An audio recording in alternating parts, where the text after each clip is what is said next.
好，欢迎收看天津卫视大型情感节目《爱情保卫战》。先来认识一下我们聊艺团的5位老师。Hello， 大家好，我是青年作家文静儿。希望我们每个人都自尊、自立、自爱。只来一次的人间，我们要尽兴哦。大家好，我是演员吕云峰。希望我们都可以在爱情里面潇洒人生，活出自我，敢爱敢恨。大家好，我是严品红。没有完美的爱情，只有彼此的尊重、包容和责任。大家好，我是律师李书凡。法律无非柴米油盐，生活、爱情也一样。大家好，我是媒体人于波红。人世间真正不能替代的，唯有爱情。那今天我们的2组嘉宾在爱情当中遇到了怎样的困惑呢？让我们一起来认识一下他们。欢迎大家，欢迎。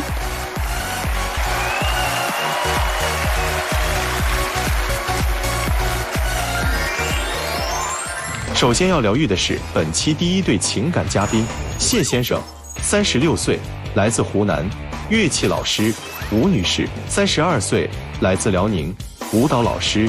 他们究竟遇到了怎样的情感困惑？你们来这想解决什么问题？他觉得我们俩吵架都是因为我脾气暴，说我在家嚣张跋扈，已经到了人神共愤的地步。我来这儿就是想好好评评理。我平常在家总吵不过他，我这次来希望老师能当我的嘴替，能帮我教育教育他。你对另一半有什么不满？我和婆婆之间有矛盾，她老是向着她妈。我们之间一起办的培训班，她觉得我没什么用，老是拖她后腿。我跟她在一起吃苦这么多年，她对我只有埋怨，没有感激。她和我一吵架，总上头就提离婚，而且还总翻旧账，总是内耗我们的感情。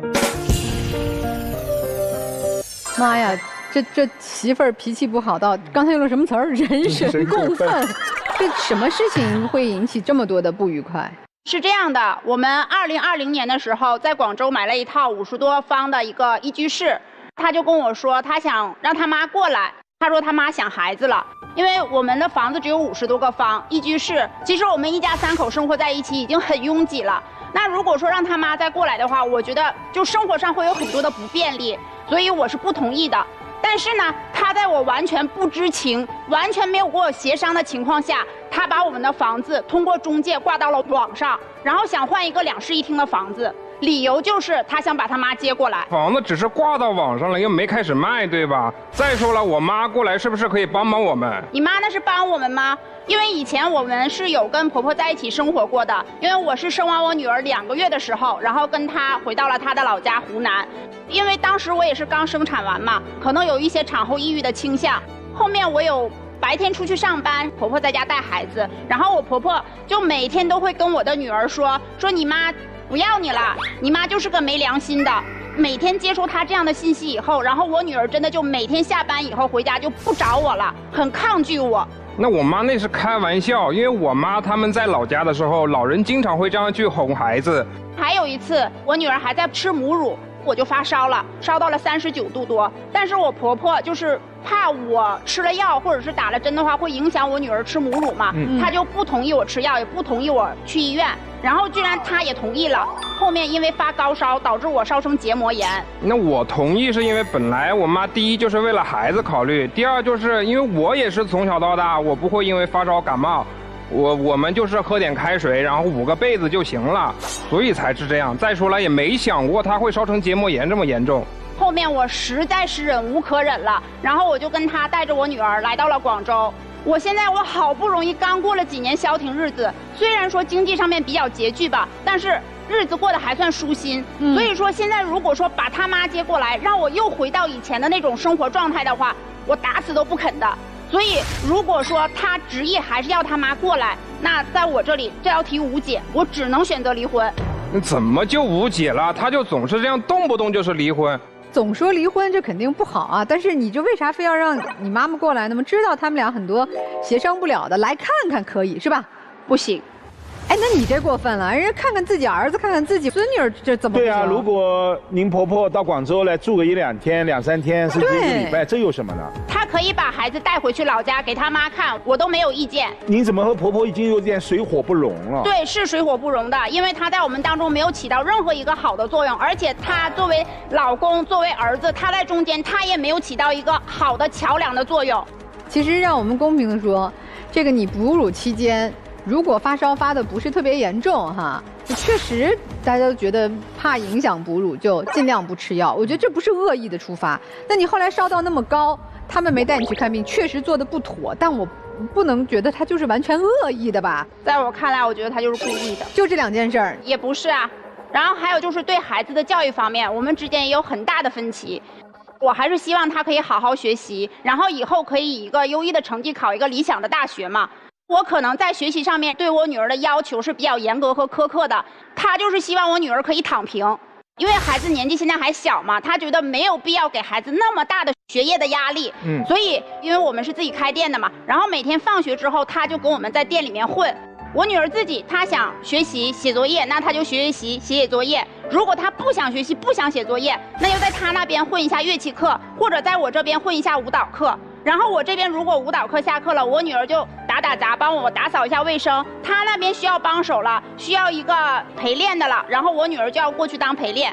那我觉得这样子的话，长久下来对我女儿是一个很不利的发展。所以呢，我之前也有跟他商量过，因为我们那边有一个培训班，1个月2000块钱，然后可以有专业的老师，然后辅导孩子写作业。他也不同意啊。我怎么听着你刚才描述那个场景，宝贝女儿一会儿陪陪妈妈，一会儿陪陪爸爸，又打扫卫生，又去做陪练，又学了一些艺术的基本功，又还帮爸爸妈妈做生意。我怎么觉得特好呀？这个场景对孩子的教育模式。可是他现在这么小，我的初衷，我最终我肯定不是希望他去做打杂的一份工作嘛。这怎么是打杂？这帮爸妈呀？他是比较鸡娃的那一种。我是觉得孩子他的出路不是学习这一条路，我觉得他的人生当中可以再学舞蹈啊，有个音乐或者是乐器作为他一辈子的爱好，我是觉得挺好的。你跟大家说实话，你不让我报那2000块钱的培训班，你真的是为了让孩子走艺术这条路吗？然后还有个原因，你在家是怎么跟我说的？还有一个原因就是因为我们之前在老家的时候开过一个店，但是当时开店呢，有些钱我们是跟亲戚朋友借的，但是后来店也是亏损了，所以有些钱还没有还完，所以我就，觉得能省点就是一点吧。所以在他没有同意的情况下呢，然后这个培训班我也是没有报的，因为我们周一到周五我们是晚上上课嘛，然后所以我就把我女儿一个人锁在家里面，让她自己在家写作业或者学习，这样也不行。然后他觉得我女儿这样做搞得她像一个留守儿童一样，所以我每天晚上10点钟下班，我下班回到家以后，我又要给她辅导作业、检查作业、辅导学习。那毕竟孩子年纪小嘛，他自制力差，这些我都是可以理解的。但是我肯定要在这方面，然后对他予以批评和教育。那么这个时候，他又会跟我唱反调了，然后他就会跟我女儿说：“你妈她就是个大专生，你妈她小学的时候数学她还不如你呢。”诸如此类的话，然后来刺激我。这个是因为他当时不是在批评教育了，我是觉得他是在对我女儿的一种情绪上面的宣泄，他一直在喊在咆哮，所以我是心疼我的女儿，所以我才那么去激她，我是为了把火引到我的身上来。你如果不认同我的教育方式，我们私下里面可以聊的，对不对？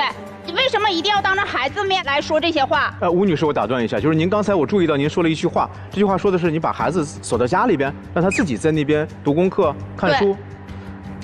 哎呦，8岁的孩子呀，你把他自己锁在家里边，有没有考虑万一出现什么意外的状况？这个很严重啊。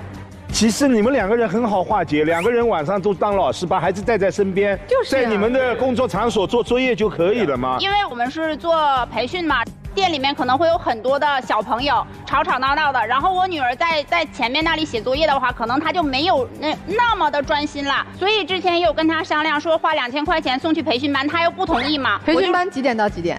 晚上6点到9点。那你也就是让孩子有一个时间可以有人管而已嘛。对。那他认为花这么多钱不值得嘛，就想一个折中的办法嘛。对。我就觉得我跟着你吃苦受罪，你在我身上怎么省都可以。你每个月你少还亲戚2000又怎么样？你为什么一定要把这2000块钱省在我女儿的身上？你不要说省钱了，家里最省的人是我，好不好？然后还有的问题就是不允许在店里面抽烟，就是平时他如果在家的话，他怎么抽烟我都不会阻止他的。只是你不要在店里或者是在店门口抽烟，不要让家长看到你在抽烟。你作为一个老师，你叼个烟卷是一个很不好的一个影响嘛，对吧？这个同意，这个完全同意。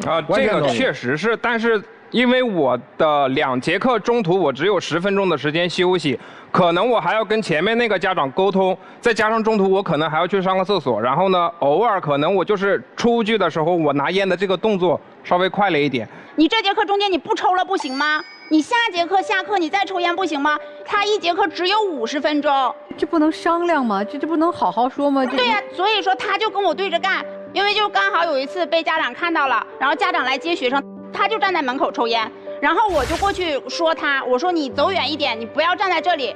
不是你是好好说的，还是说就是没有好好说，因为这个事情我已经跟他强调过很多遍了。然后我看到家长来了，看到他站在那里抽烟的时候，我的火就一下子就上来了。不，那我跟你说啊，你们这是2重罪，1重他抽烟留下了不好的印象，2重这老师这情绪控制能力这么差，这不得回头骂我们家孩子呀？哎，她老公，我说的对吗？对，你怎么不反驳？你跟他说呀，怎么我替你反驳？你不敢呀，我说不过他，我真说不过他。你平时不敢反抗吧？你不敢是吧？我确实是吵不过他，我就希望老师能帮我劝劝他。他刚才想说的事情就是，那天有个家长想让我们来退费，但是他的那个退费理由就是不太符合逻辑，因为他已经上了几节课了，他想让我们把所有的钱全部退给他，而且他不上课的理由还是因为他们搬家了。然后那天呢，他就想让我去跟那个家长说，但是可能当时因为我们吵架了，因为抽烟的事情吵架，他就觉得我是还在气头上，所以我不去说。我当时的理由是觉得，因为我是主要跟孩子上课的老师，然后他是前台和内务的老师，所以我是感觉这个事情他去沟通可能会更合适一点。你当时是怎么说的？因为那天晚上有那个家长来退费嘛，然后我觉得我的脾气是比较直的，如果我直接跟家长这样沟通的话，我可能会跟他发生正面冲突，所以我肯定还是把我们店的利益放在第一位的。我就想去找他，让他作为这个店的老板，然后出面沟通解决。然后他就直接跟我说啊，你不是很厉害吗？你不是很能吵吗？你把对我的劲儿你拿出来呀，你去跟家长吵啊。他就这样子。不是，但是当时我说的这些是一些气话，不过我们2个纠结的点是不一样的。他是觉得我在生气，所以我是让他去，但是实际上我说那些是气话，我心里面是觉得他是内务老师，他去调解这个事情会比我更合适，而且他还没开始呢，他就觉得他会和他吵了。哎，你们这个合伙开的这个店啊，是怎么个分工啊？谁负责什么业务啊？都主要上课就是他，然后我是负责前台的和内务的一些工作，比如说跟家长的沟通对接、上课啊。你看你自己都说出来了吗？家长的沟通对接是你啊，不是我逼你的。对，是的，但是有的时候我们特殊情况特殊处理嘛，对吧？我是感觉因为这个内务前台这些工作呢，不是说技术含量特别高的一件事情，我是觉得这个事情我完全可以雇另外一个人来做，我是觉得他也可以出去找个工作，一是可以丰富他的一些人生经历，二是他也可以添加一些收入嘛。你就直接说老婆你太厉害，咱俩分开干吧，这不就得了吗？你这找那借口，哎呀，绕着圈圈。其实丈夫说的有道理啊。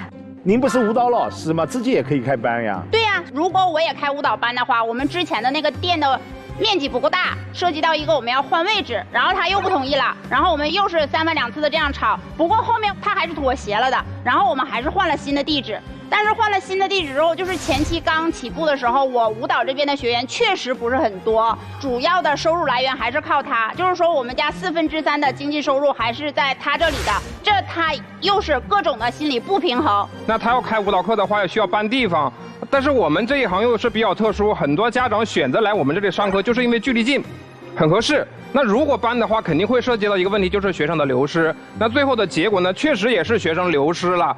虽然说后来他也成功的招到了学生，也开始赚钱了，但是前后我们每个月其实赚的钱是差不多的，而且里外里我们再算上班的这个装修费，其实还是亏了。哎呀，行吧，哎，这个妻子，你丈夫还有什么优点吗？你看说的都是他这那，有没有优点？脾气好吧，脾气好到就是一个大老爷们儿，不给我提供情绪价值，然后老是想让我给他提供情绪价值。他就是觉得我平时不够浪漫，然后我提供不了给他一些情绪价值，他的情绪迸发的时候，我就要所有的全部都接着，但是你也没有提供情绪价值给我，对吧？哎，这话说得好。对，举个例子，就是之前因为我们户口还都在老家，然后当时想让孩子在广州上学，那我们就需要把户口迁到广州去，所以我当时就通过了一个人才引进的考试，然后最后通过了。不过这个过程当时确实也是比较辛苦，然后每天熬夜很晚，然后最后通过了考试，我就觉得。那我老婆是不是可以偶尔夸夸我一下，哪怕她必须夸呀，对，就是平静的说一下，老公你辛苦了，也没有说请我去吃个大餐。因为我们两个结婚也已经10年了嘛，然后我觉得我们已经是老夫老妻的了。如果说你让我像那种温温柔柔的那种小女生一样，然后老公你好棒啊，那我确实说不出来。哎呀，所以你们今天来的主要诉求是什么呀？他要来的，他觉得我脾气大嘛，然后他觉得我在家嚣张跋扈，已经到了人神共愤的地步了。先生，你举个例子吧，这怎么就人神共愤？他脾气大到什么程度？就是在家是我来做饭，然后有次做完饭之后呢，我就比较着急，就只拿了2个碗到餐桌上面，然后当时放的餐位是我的跟我们家孩子的，然后就没放他的。当时他从卧室出来之后，看到这一幕，然后他就上火了，他就着急就开始跟我吵架。但是，我们2个吵架呢，我是不能还嘴的。如果我还嘴的话，我开始跟他反驳，最后的结果肯定就是离婚。哪次你让着我了？哪次不是跟我死杠啊？有时候真的是也是忍不住。哎，这个家里边老公听你的话吗？比如说家务事啊，或者你平常的日常生活，你说东他就打东吗？还是也不听话？他就跟我对着干呢。我家的衣服全部都是我手洗的，然后我家的地每天。不管我多晚下班，雷打不动，每天吸尘器吸一遍，我再拖把拖一遍。那我觉得我辛辛苦苦的劳动成果，你是不是应该真爱惜一下？他不，就是刚打扫完，他一定会给我弄脏。然后他的理由就是我不是故意的，因为我们每天晚上洗漱，我们是用的同一个发箍，然后我每次用完发箍以后，我都会放到相同的那个钩子上面挂起来。那如果他先洗漱或者洗澡，他用完发箍以后，我这个发箍永远找不到。连我的女儿都会跟他说：“爸爸，你能不能把发箍放回原来的位置？”哎呀，这妈妈，你能不能再买一个呀？呀，你们这点事儿我听得脑袋都大。你们俩其实啊，都是在这种所谓的情绪价值提供上都踩不到对方的点儿上，都拱火，加上这妻子脾气确实也不太好，这火就蹭蹭涨。那我最后问一个问题啊，你们现在就是夫妻之间的情感互动，还有什么体现吗？如果不吵架的情况下，其实还是挺好的。就是他太容易着了，一着了之后就马上就从恋人变成仇人。反正他妈要来的话，那就没有感情了。呵，咱就说他。哎呀，落脚点又是在婆婆身上。主要就是他以前带我女儿的时候，然后跟我女儿说：“你妈是个没良心的。”其实我觉得就是婆婆这句话啊，她不是恶意的。2最多3岁是分离焦虑的时候。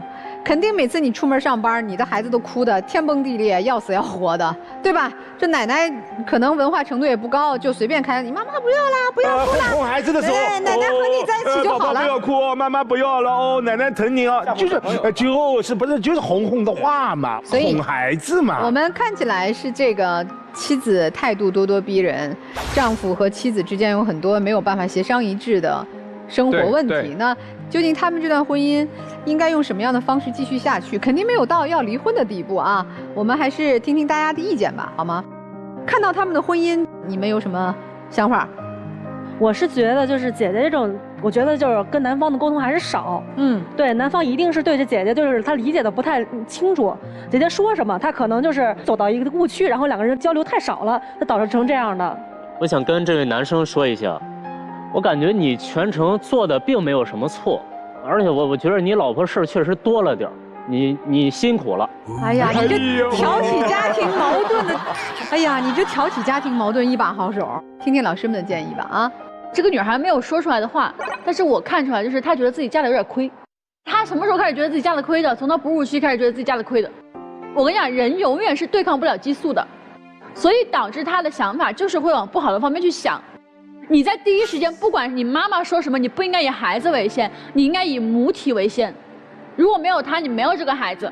对。所以我觉得你所有的问题，你们俩夫妻最大的问题是你没有把你的老婆放在一个优先级的位置上，因为她是孩子的妈妈，所以她可以忍受你把孩子放在她前面，但是她不能忍受你把婆婆也放在前面，因为你们家一共就3个女人。别哭了。赶紧擦擦吧。没事没事。没事，宝宝没事。他也疼孩子，他也疼女儿的，但你不要忘了，他也是别人家的女儿，他跟你一起到广州去，他陪你吃着苦，对吧？你们俩一起创业，你教课，他做运营。我跟你讲，做运营是一个需要很高情商的事情，因为做运营的同时，你们夫妻间他还要管销售的工作，所以他要每天面对形形色色的人、形形色色的压力。他不说，这个女孩性格要强，所以她所有的委屈她不说，她展现出自己很强势的那一面来。但如果你还要认为她很强势的一面是她的错的话，她是真的会转身离开的。她根本就不是在意说当时说什么，婆婆说，说我妈妈不要你怎么样。我跟你讲，任何一个妈她都不会相信，她绝对从心里不相信她的女儿会相信说她不要她。他只是觉得说，在你的妈妈这样跟你的女儿说这个事情，并且他已经跟你说过这个情况之下，你应该就是带着你的闺女，然后你的妈、你的老婆，你们4个人在一起，就跟他妈说：“妈，你以后不要开这种玩笑。”一句话就能解决的事儿。是的，所以你俩真的问题是你妈，不是你妈妈，是你的问题。包括你说你想要让你母亲来广州，你至少说先应该问问她说，你聪明点，跟她说：“老婆，我觉得你好辛苦这些年，说我们要不为了女儿的教育，我们换一个大一点的房子。”你哄她嘛，你好跟她说嘛，你要让她觉得你是为她而奋斗的，你是因为你对她的爱，然后你在拼命努力奋斗，而不是只是想把妈妈接过来。那她是什么？她是你们家的牛马吗？女孩也是，就是你也要长嘴，你也不长嘴，你永远把说最难听的话，然后让别人给到你负向的情绪，然后你又一直内耗，内耗是你自己的问题，谁都改变不了你。别哭了，其实我真觉得你们的问题说大一点儿也不大，但是说小呢，其实也不小，因为我认为你们问题不大，是你们没有本质的问题，但是这个不小呢，是因为你们的是性格的问题，你们的问题分开了，你们即便再找到下一个人，会出现一模一样的问题，哪怕你们不找下一个人，你们就单身。在以后等你们女儿长大之后，你们会跟你们女儿会产生一模一样的问题，因为你们的问题是沟通问题，你们两个其实都没有学会怎么去沟通。那你们不如从今天监督彼此，学会沟通，学会让步，控制自己的情绪。其实我觉得你是一个非常优秀的一个女孩子，你长得这么漂亮，你身材这么好，这么多才多艺，又是一个女强人啊，兼顾事业和爱情，有多少女生能做到像你这个样子啊？所以说，如果你的情绪能控制得好一点的话，我相信我大兄弟把你带出去，哇，倍儿有面，对吧？特别有面子啊！你千万以后不要再得理不饶人了。有的时候呢，可能啊，我兄弟做的是有一点错了，但他可能只错了2分，你千万不要把它说成5分、6分、7分。你以为这样说出来你会爽，其实你爽到了吗？也没有吧，反而你伤害了爱你的人，也伤害了你自己，对吧？说实话，在你俩之间，我们呈现出来的状态，女生好像声音大、咄咄逼人，就是很焦躁的一种状态，不讨人喜欢。那个先生看起来情绪平稳，语言也没有太多攻击性，看起来相对是讨喜的。但实际上，在你们的夫妻关系当中，丈夫做的是不好的，就是在夫妻关系的努力和付出上，你是自私的。在这么婆媳关系剑拔弩张的时候，你还坚持说，我就是得把我妈接来。我宁可不告诉你我要卖房子，我也要把我妈接来，这难道不是自私吗？你考虑过她的感受吗？你如果说想尽孝，也想把妈妈留在你们身边，你得先安抚你媳妇儿的情绪，先把你媳妇儿和你妈妈的关系处理好，再接来啊，这才是顾全大局。女生，我也给你一些忠告吧，哈，无论你再爱一个人，再愿意为他奔忙你的生活，你就是你，你走错了一步。当初他说你们分开，他来做这个店，你去自己上班的时候，你就应该走，你就不会今天站这儿哭。他会对你更加尊重，会更加对你赞赏，会给你提供你要的情绪价值。你们俩绑在一块儿，又没有能力处理夫妻店的关系，就变成今天这个样子。没有一个人会长期承受另外一个人的高分贝的吵闹，所以如果你不调整你的情绪状态，本来你愿意全力奔赴的、全身心付出的感情，也会一点一点淡下去，也会一点一点出现裂痕。这种裂痕就像那个玻璃上的小细纹一样，一开始是一个小纹，慢慢会越来越多。有一天如果无力承受，它会碎的。所以调整情绪是你一生的功课。最后值得肯定的，我觉得你们小夫妻啊，年纪轻轻，不颓废，很上进，很努力，爱家、爱孩子、爱老人、爱工作，很棒。首先要给你们自己点个赞的，是很优秀的2个年轻人。所以我们还是很希望你们开开心心、和和睦睦的过下去的，好吗？一起加油吧！啊！今天2位的最底线的核心的诉求就是要不要离婚，还要不要在一起共同生活。我们请把我们的现场假设成一个庭审现场，我们5位是法官、合议庭成员。刚才经过了双方的起诉、答辩、法庭调查、法庭辩论，以及庭前庭后的最后几位老师的对你们的调解，现在最后陈述阶段。我先问吴女士，如果我是审判长，我问您，您现在还坚持您的离婚诉求吗？或者说我换一个方式，您同意离婚吗？不同意。既然双方有一方不同意，那么本庭不再调解，双方不予离婚。好，我最后再补充一点，因为我参加的庭审太多了，但凡一对夫妻闹到庭审的时候，一方在这儿嚎啕大哭也好，悄悄抽泣也好，我没有见过一次男士主动上来递一个纸巾。而刚才我看到了，如果今天是一个庭审现场，如果我是我们的合议庭的审判长，我的个人意见，我不允许你们双方离婚，因为你们双方感情用法律术语来讲没有彻底破裂。恕我直言，虽然还不能说到了离婚这一个程度，但是你们夫妻似乎已经站在了婚姻的分岔口上了。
的情况来。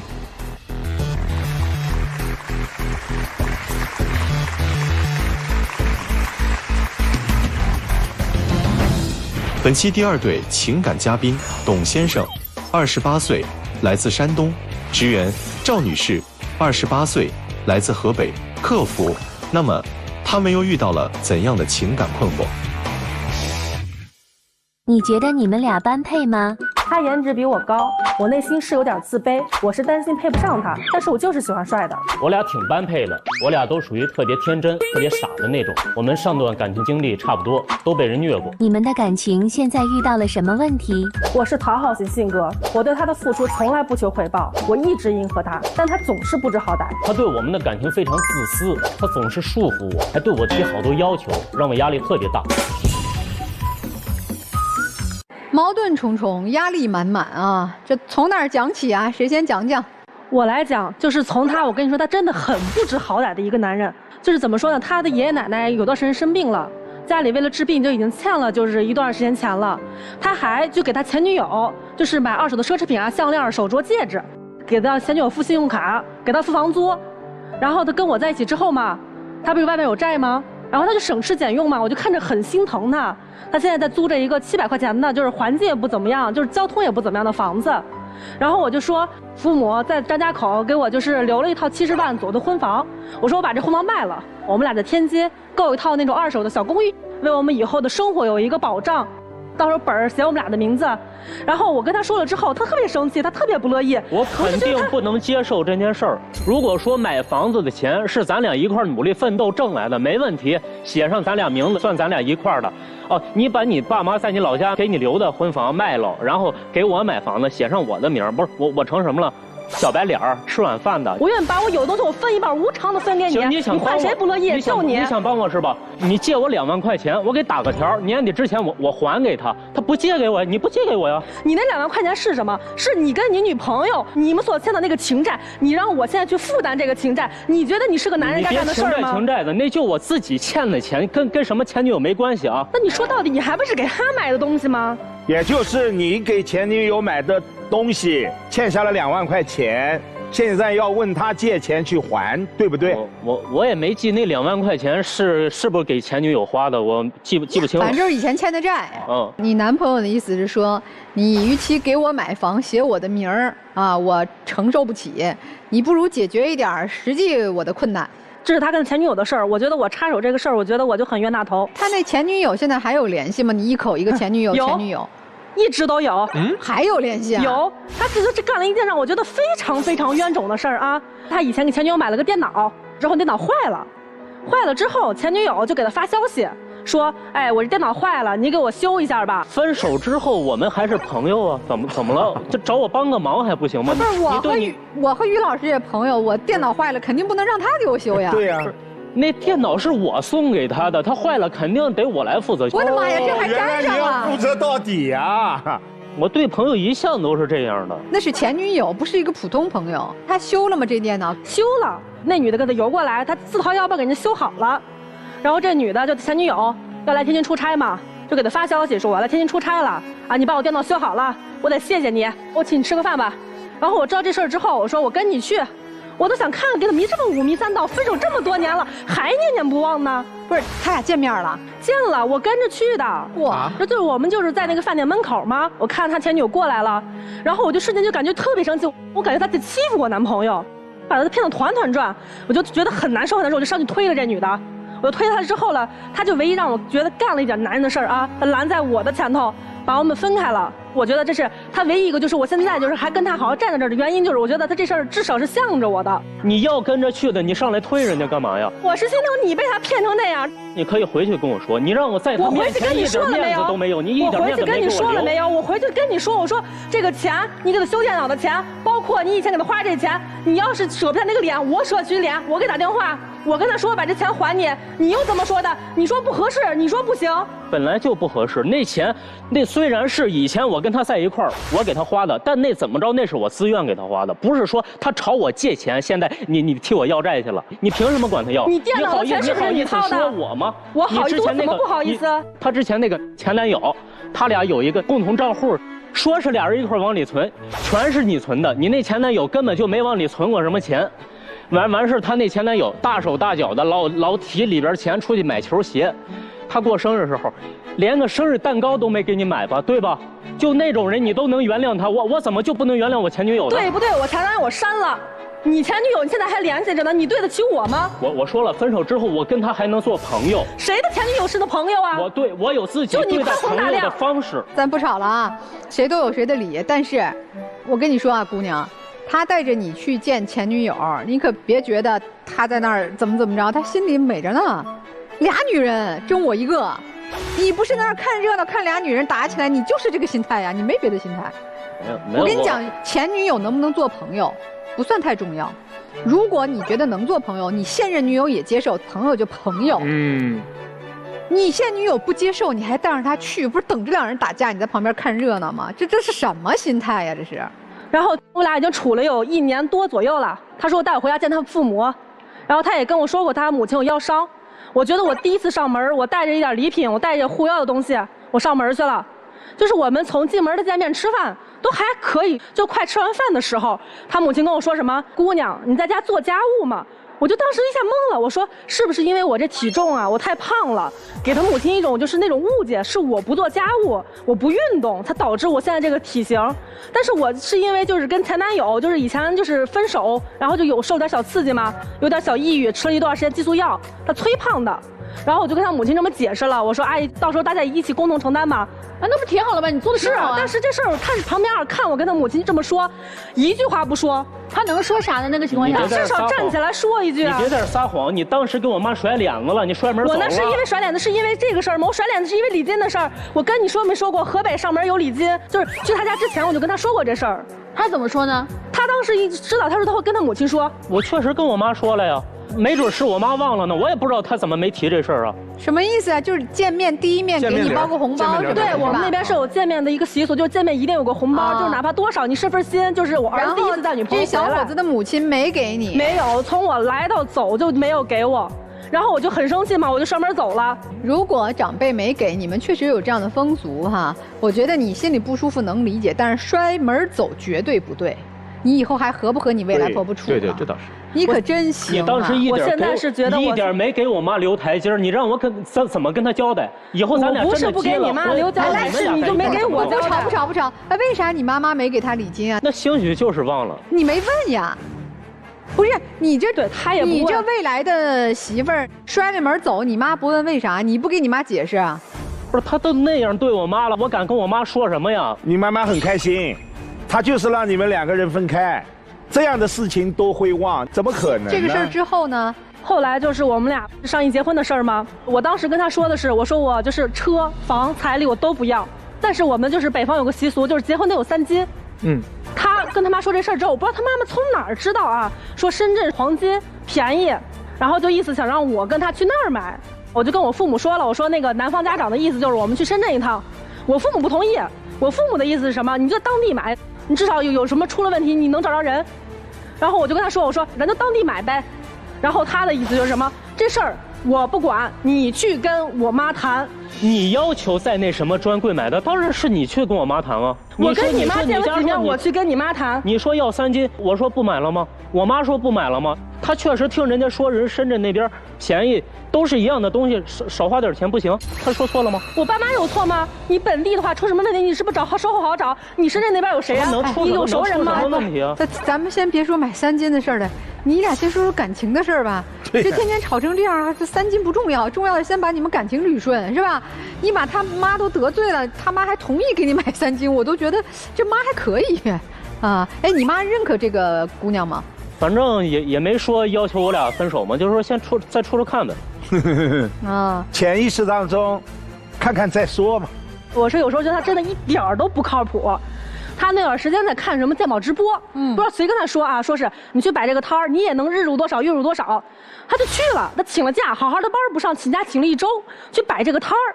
然后1周啊，时间也浪费了，钱也浪费了，一件都没卖出去，现在挂咸鱼上呢。现在没卖出去，不代表以后卖不出去。再说了，我也是为了咱们以后着想，我想多一份收入的话，咱们能改善生活。还有，你是不是那块料你自己没数吗？你就是一天到晚说我不是这块料，不是那块料的，我就想干成点东西，我让你看看，我想证明一下我的能力。你每次都总是这样，你总是这样，包括你那同事小胖不也一样吗？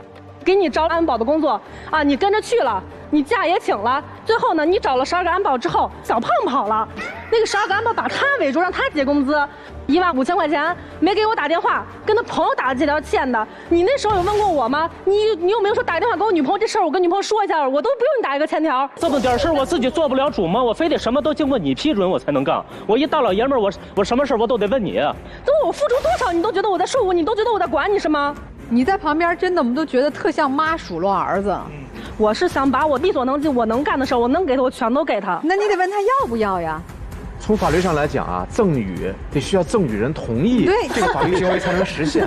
他不要啊。对，你想掏心掏肺，对，结果他狼心狗肺，你怎么办呢？对，于老师说送我一辆车，但我不同意，那这个行为是不发生的，不能发生的。对啊，对吧？你爱他，得问他愿不愿意接受你的爱呀？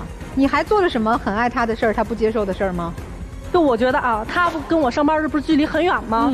就是我每天都要开车上下班接送他，然后我觉得很麻烦，我就想着我说辞掉我现在的工作，我去他的那个所在的工作的地儿附近找一个，最后找跟他一个楼的工作，然后工资呢还比以前那个工资还少了1000多块钱，然后就这样，我就是跟他一起上下班，不到2个月，他跳槽辞职了。我就是觉得我一大男人，天天让你接来接去的，我面子上过不去。那不是很有面子吗？这太有面子一件事了，怎么会过不去啊？男生都感觉有面子啊。对啊，女朋友你看每天接送我。哎呀，你们还是模式没有调整到一个彼此契合的方式。还有啥吗？就是他最近在就很努力啊，他最近很上进，在考那个会计师跟经济师证。好事儿。我就看他天天那么学，他脖子很累吗？我就说我有一个学中医的老同学，我跟他学艾灸，学推拿，我给他整一整，这让他舒服一点儿。然后他不乐意，他不相信我，都不让我动他。不是你又不是专业干那个的，你刚跟人家学几天了？就上回他非得说给我推个拿，行你推吧，摁完了我那肩膀头子我疼了好几天。你就是永远这样，你从来不相信我，上赶着对你好，你觉得我在付出，你前男友你比谁都比我重要，你旁人都比我重要，那我算什么？我排第几？哎，姑娘，你这上赶着明显人家就拒绝。就不接纳，你怎么还老上赶着又要给买房，又要给还债，还要给按摩？你这还为了他辞职，人家不需要呀，你为什么一直去你个热脸贴他冷屁股，这贴的有意思吗？就是因为我真的很想留他，我真的很喜欢他，我想为我们俩以后做准备，但是我这边我做什么我都得不到应有的回报跟答应，他永远都这样。爱到这么疯狂了呢？哎，这于老师用这个词儿挺对的，这就是爱到这种疯狂哈。你看他已经摆手了，干嘛呢？他一天到晚的吧，他在我这儿，他事儿太多，他总是喜欢跟别人比。今天呢，提我前女友，我跟你前女友，你更爱谁啊？明天呢，又说我朋友啊，我妈，让我在他跟我妈之间做什么选择？你这让我怎么选择？我告诉你，我的母亲在我心中那肯定是第一位的，没有人能替代我妈的位置，啊，这个我只能这样回答你。你爱我吗？我感觉到你一点都不爱我。我肯定是爱他的，但是我接受不了他现在对我的这种相处方式，天天压得我喘不过来气。我感觉。那行，咱好好说。如果你们都是坦诚的说，还是爱着彼此，咱说个1、2、3，需求是什么？看能不能往中间凑一凑，好吧？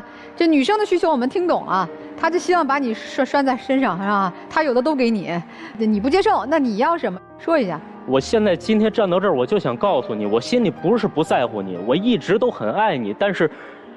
你看到的我的那些，缺点，你管它叫缺点，那就是真正的我会一直那样下去。如果你不能接受，如果你不肯为了咱俩之间这1年多的感情做出改变，那我告诉你，我也累了。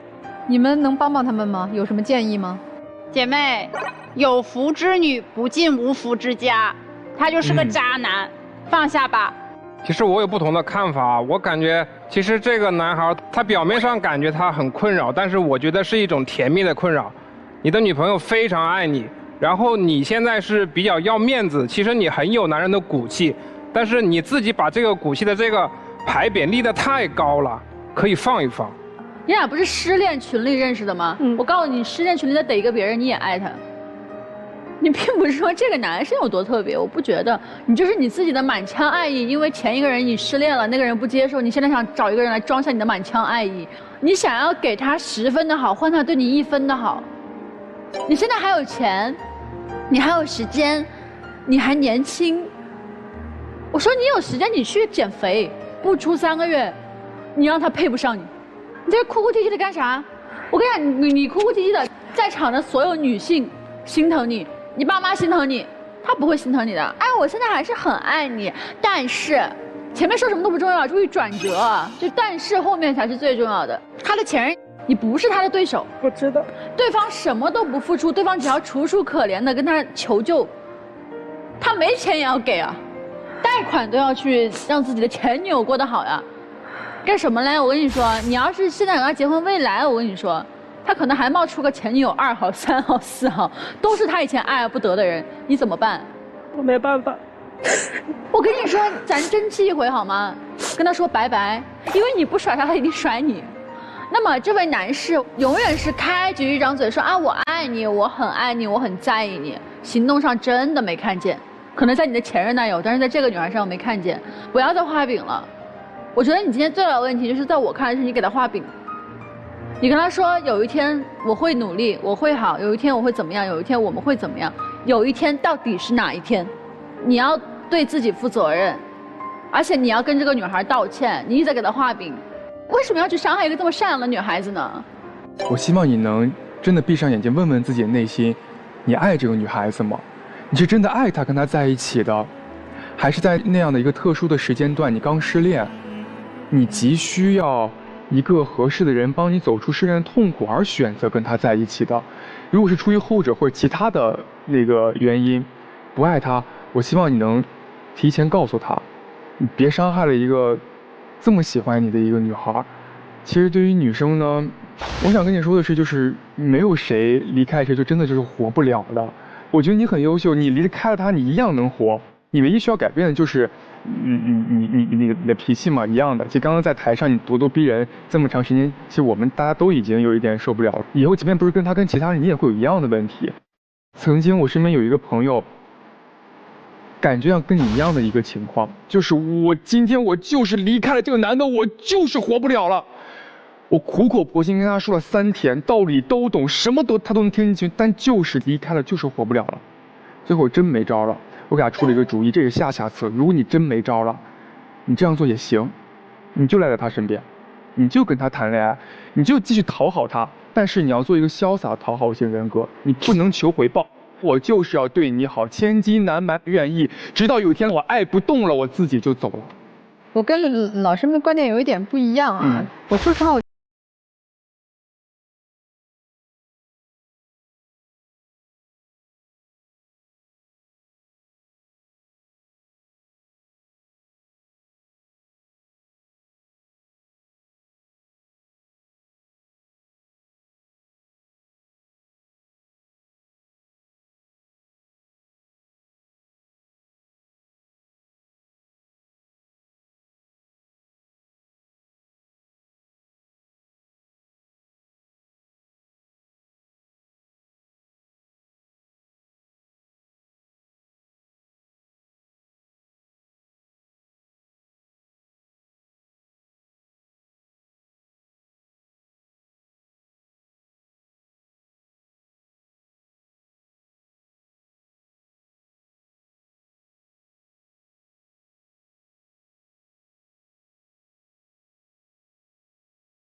到一个比自己弱的人，你像妈一样爱他，他就能爱上你。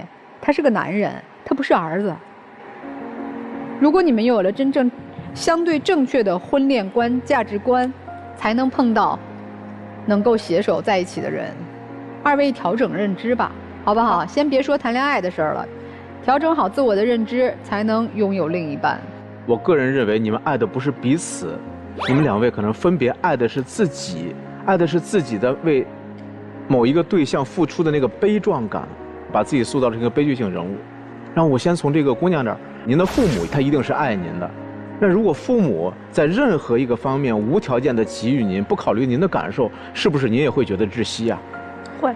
对，所以说，就是您从您自己的角度，您认为无条件的付出给这位兄弟，然后您就觉得为自己的悲壮感所感动，其实的核心是您爱的是自己。这是第一点。第二点，我说这个兄弟点啊，就是你看啊，带着现女友见前女友，还任由现女友和前女友发生了肢体冲突，这个事儿兄弟咱们做的不敢苟同。我相信这个观点您现在扪心自问。然后刚才严老师说的也非常对啊，就是您对前女友现在又有笔记本电脑让您修，您又付出，您又给他这个掏钱，其实您爱的是自己的一味的付出。其实人很容易为自己的一个悲壮性行为所感动的。我今天对2位的观点是，不妨客观冷静地考虑一下，是不是还有必要继续交往。你们2个人同病相怜走在一起，这个男人并不是因为爱。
我们第1组嘉宾啊，你们4位都回到正门之后，看看你们的最终选择。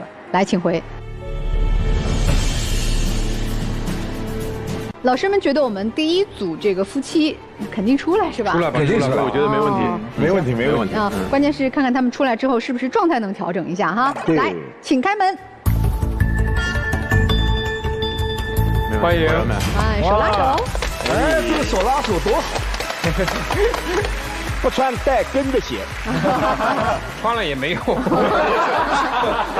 你们俩很和谐，就身高高低一点都不重要，关键是我们爱的心平等就好。对，我觉得5位老师都说得很对，有些事情确实是我可能没有考虑到，然后没有想好，而且他也说了，我们2个互相之间其实都有一些矛盾和问题，然后以后大家好好商量，好好解决就好了。妻子又是还委委屈屈呢，你老公多好呀！哎，你看你笑得多漂亮。是。就是还愿意再给他一次机会吧，然后希望。你这话说的又不好听，也给自己一次机会。你们俩彼此在一起就都是机会嘛。对，给我们彼此一个机会，然后以后有什么事情，然后我希望我们可以多多沟通，啊，有话好好说。那先好好抱一个吧，我们一起见证一下他们的幸福。哎呀，多幸福啊！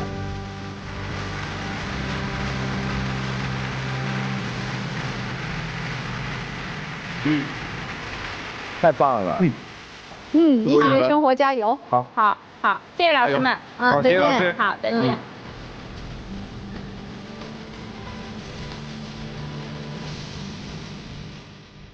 那这一对呢？他们会出来？肯定不出来了呀！对，你把门给他封上，我要。真的，我希望别出。就我们的心愿是他不出来，但实际上他们2个会出来吗？不会出来。不会。这个女生，我很欣慰的是，通过我们5位说了以后，她放下了自己。这很重要。对。那希望他们能听懂我们的建议，别出来好吗？来看看结局哈，请开门。这如果出来的话，我把女生拉走。真的。哎呀，没有，这是没有了好事儿啊！说明他们也听懂了我们说的，也对自我的情感的认知有了更清晰的一个解读啊。这个爱情其实总不会那么一帆风顺的，没错。但是长久的爱情都是可以去调教校正的，会越来越好。那不恰当的爱情，其实分开也罢，我们去寻找真正属于自己的幸福就好。接下来我们一起进入婚恋新说法。抖音直播间，网友心情提问：和老公结婚10年了，老公曾写下保证书说，一旦他做了对不起他的事，他以后就净身出户。现在老公出轨，她要和老公离婚，请问之前写的保证书有法律效应吗？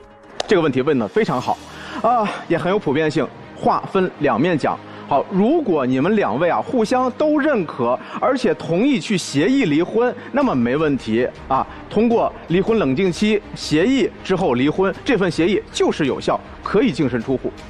但是，如果老公反悔了，到时候闹到了法院要打官司，那就很遗憾，这份保证书关于净身出户是没有效力的，是不是很出乎您意料？我先把法条给到您，关于适用民法典婚姻家庭编司法解释1第69条，因为比较晦涩，我们就不念法条了。说能大家听得懂的话，也就是说，很遗憾，这份净身出户约定无效。为什么呢？道理很简单，离婚是公民的自由，不能辅以任何的条件。听到这里您也别灰心，也别丧气。我告诉您，虽然不能让老公净身出户，但是如果协议里边能体现老公曾经有过出轨，有过和他人同居、和他人重婚的这些事实，意味着什么？2个字，有过错。过错会怎么样呢？将来分割财产的时候，可以对他不分，或者是少分。那谢谢观众朋友收看我们今天节目，也感谢我们的老师们的辛苦工作。我们下次节目再会。